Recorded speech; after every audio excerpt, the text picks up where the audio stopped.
been scripted better. Algeria powered into World Cup history, scoring 4 goals, the first for an African nation and in Group G. And the famed Group of Death is heading towards a thrilling finale, with endless permutations abounding after Portugal scored a late second goal to equalise against the USA. Belgium scored an unconvincing 1-0 win against Russia, and our resident analyst, Mark Haskins, is here to take us through the action. Now, Mark, good morning. And you know what? I think it would be useful for us to start right at the beginning, to actually start talking about the results from last night. Now, we've got Belgium 1, Russia 0, Algeria 4, and South Korea 2, and USA 2, Portugal 2. Mark, what do you think about that? No, I mean, obviously there were some exciting games yesterday. Obviously the Belgium-Russia game didn't live up to expectation, but the other two games was end-to-end action, and I think this World Cup is really proving to be one of the best in history. Let's go to that goal by Divock Origi, very late substitution, a teenager, and that was just in the nick of time, wasn't it? Yeah, I mean, it's just like his inclusion into the squad as well. He came into the squad because Christian Benteke got injured, so he was a late inclusion in the national team itself. And yeah, he did really well to come on and get the goal, get the win for Belgium. And at 19 years old, I'm sure it must be an awesome experience, an awesome feeling to be able to score a World Cup goal. Now, with that said, I mean, Belgium were really not that convincing, were they? They weren't. The game was really pedestrian for the better part of 80 minutes. And it just seemed like they switched on at like the 80-minute mark just about.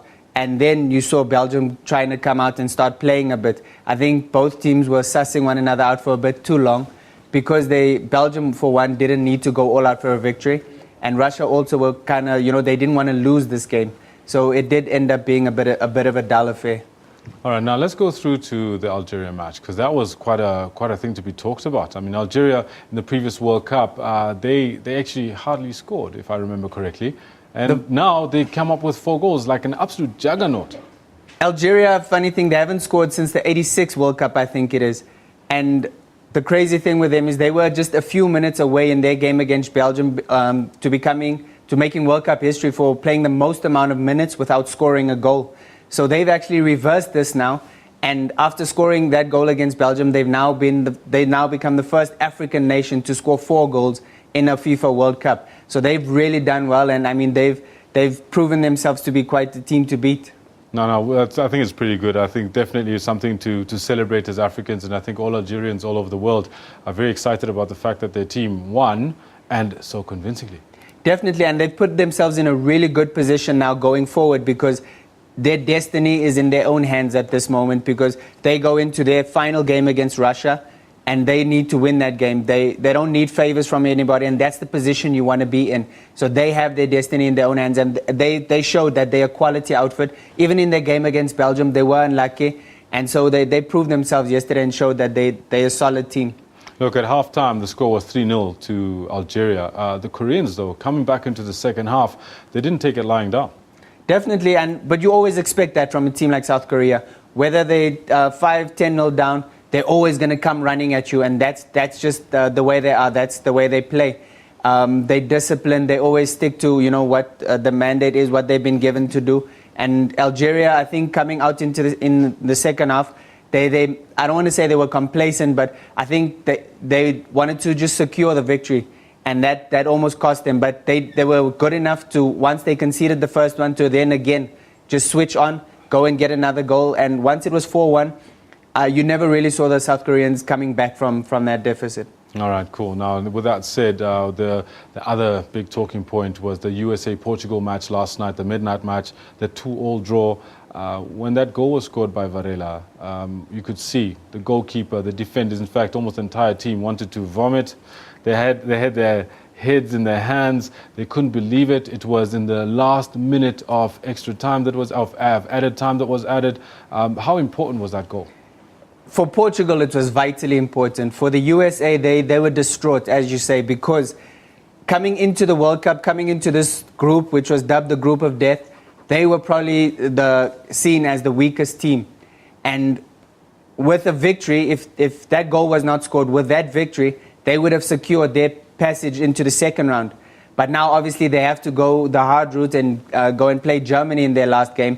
But that's why I think it was so difficult for them, because it meant so much, because they would have been through to the next round in the group of death after their second game, ahead of Germany, ahead of Portugal, ahead of Ghana, and that's why I think they were so disappointed. Now, have a quick look at Portugal. Ronaldo's clearly not fully fit yet, but he did provide that all-important cross that got Varela that last-minute goal. How does Ronaldo's fitness or lack thereof affect Portugal's performance? Ronaldo is their go-to guy. When he's not on the field, they don't look good, and so I think Portugal would rather have 75% fit as opposed to 100%, another player who's 100% fit, because he is their talisman, he is their go-to guy. He literally carried them into the World Cup. In the playoffs to get to the World Cup, he scored, I think it was 4 goals to get them to the World Cup, all their goals in the playoff matches, in the 2 rounds of playoff.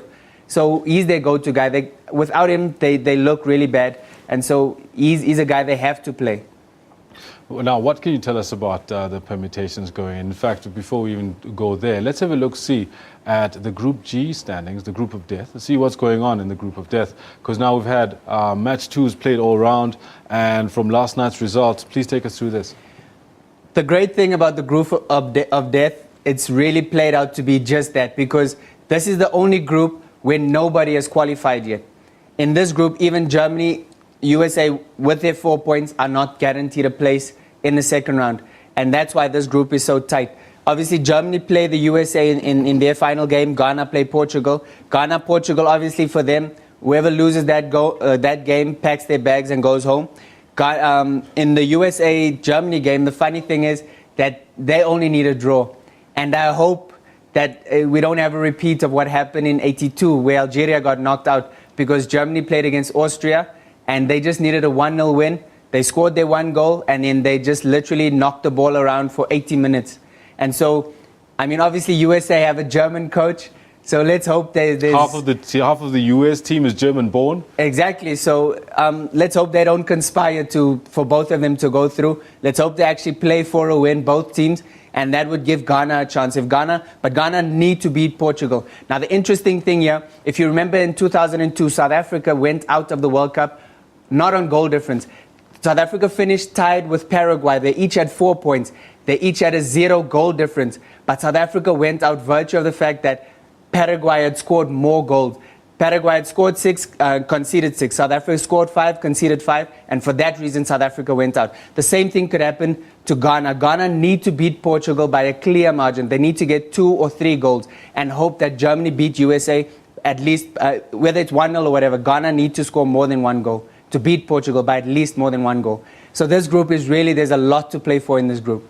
There's a lot to play for in this group. Another little stat that I noticed while you were talking, Mark, was that I don't think there's another group where all 4 teams have had a draw. Yeah, I mean, this group is really evenly matched, and that's why it was dubbed the group of death. Because, like we said, on any given day, any of these teams can beat anyone else.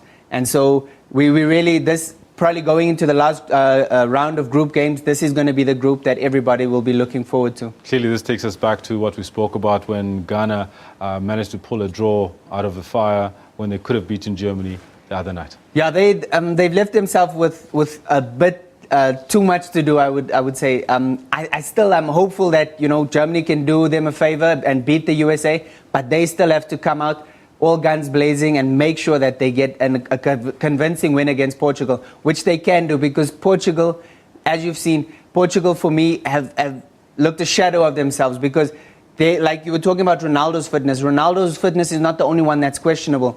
They've had their 2 strikers have pulled up in the first half of both their games. In the first game, was it Almeida that pulled up? In the second game, Postiga pulled up. So they had to be withdrawn in the first half already. So their fitness as a team is questionable, and that's what Ghana need to pounce on.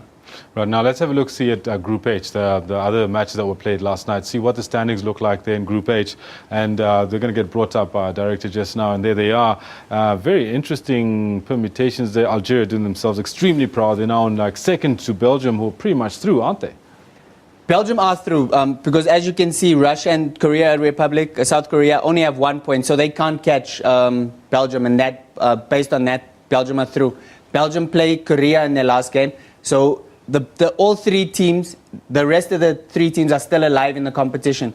South Korea have to go on and beat Belgium and hope that Russia beat Algeria, and then, you know, goal difference will factor in. But the good thing for Algeria, like we said, their fate is in their own hands. They literally just need to go out and make sure they beat Russia, and they're through to the next round. And that will be an awesome achievement for them. That will be the first time in their history. After they were robbed in '82, they should have gone through. They give themselves a great chance of getting through to the next round. Great stuff. Fantastic. This World Cup is actually turning out to be exactly what you wanted it, isn't it? It's, I mean, like we said, maybe it's the atmosphere in Brazil being, you know, the most famous football nation in the world, but it's really, we're getting some awesome action from this World Cup. Mark, thank you once again. Thanks, Kendall. All right, now we'll be chatting to Mark a little later in the bulletin.